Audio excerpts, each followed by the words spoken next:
لمنتخبنا الوطني البطولة الثالثة على التوالي والكأس السابعة في تاريخه.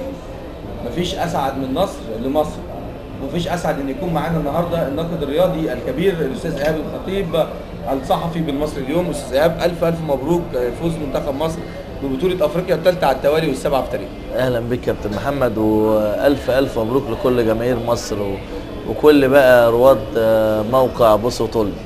عايزين نبدا معاك بدايه من التشكيل. الكابتن حسن شحاته يمكن ما اضطرش ان هو يغير غير في مركز الظهير او السيرد باك لغياب محمود فتح الله رسوله على انذارين، ووجود احمد فتحي مكانه، ويمكن هو لعبها قبل كده في 2006 لما خرج وائل جمعه. بس عايز اعرف منك ليه ما استعنش بعبد الظاهر السقا، هو خبره كبيره، او المعتصم سالم زي ما دفع بيه في اخر المباراه. يمكن انا توقعت فعلا ان هو مش هيدفع بحد من الاحتياطيين، لا عبد الظاهر السقا ولا معتصم سالم، لان كابتن حسن بيشوف اللعيب اللي خدت في الملعب.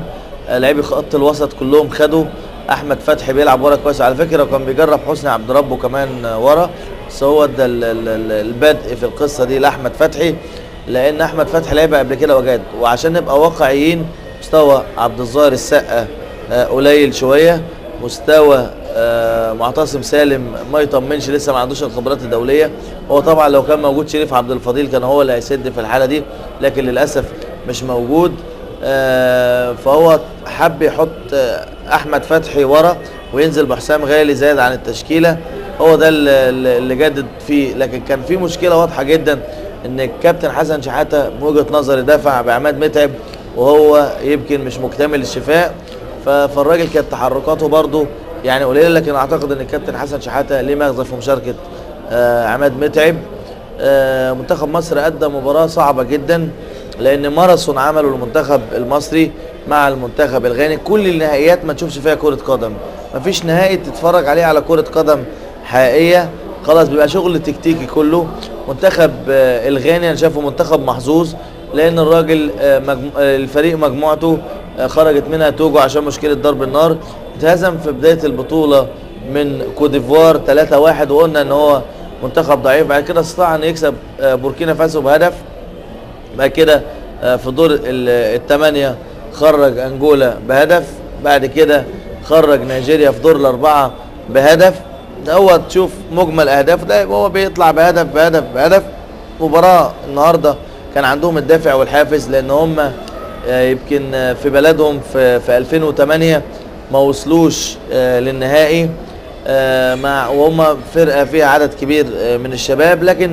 لكن في المحصله هم طبعا لما ابتدى الوقت يمشي شويه وبدأنا نخش على الشوط الثاني، وابتدى ما يبقاش في تسجيل من جانب المنتخب المصري، هم طمعوا في الجيم، طمعوا فتحوا خطوطهم وضيعوا اكتر من فرصه، وكانوا فعلا موجودين بشكل خطر جدا على مرمى مصر. لكن براعه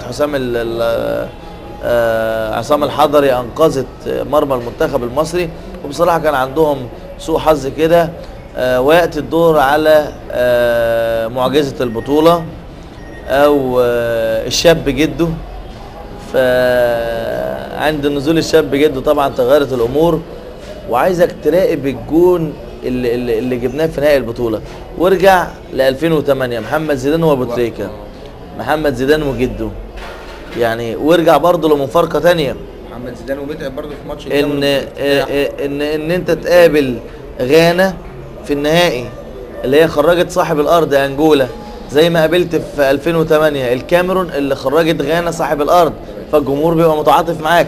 هي في حاجات كده يعني الحمد لله فيها نوع من التوفيق.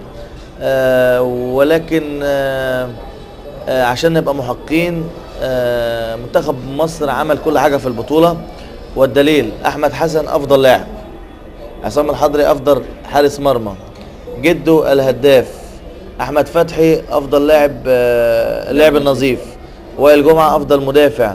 5 في منتخب افريقيا اساسيين: محمد زيدان، وائل جمعه، احمد فتحي، احمد حسن، عصام الحضري، وجده في احتياطي منتخب افريقيا. فطبعا كل دي ارقام. 19 مباراه اللاعب بدون هزيمه، انجاز انك انت بتحقق البطوله القاريه الثالثه على التوالي والسابعه في الترتيب. في هنا بقى مشكله صغيره، عشان برضو يمكن ممكن نكون احنا وقعنا فيها برضو في خطأ. البعض بيقول ان مصر هي او لو حققت بطولة القارية 3 مرات متتالية ده انجاز لم يحقق في مستوى العالم. هذا الانجاز تحقق مرة واحدة بس في بطولة اسيا مع المنتخب الايراني سنة 68 و72 و76، 3 بطولات اسيا متتالية. بطولة اسيا بتلعب كل 4 سنوات، فالانجاز القاري ده عمله ايران وبتعمله مصر، لكن هو متفرد في افريقيا، والمدرب في ايران ما كانش مدرب واحد في 3 بطولات. عايز اقول بقى اننا لازم نحتفي بحسن شحاتة، هذا الرجل احتفاء مش عادي، ما اعرفش هنعمل معاه ايه، انما بس ندعي له كلنا ربنا يبارك له.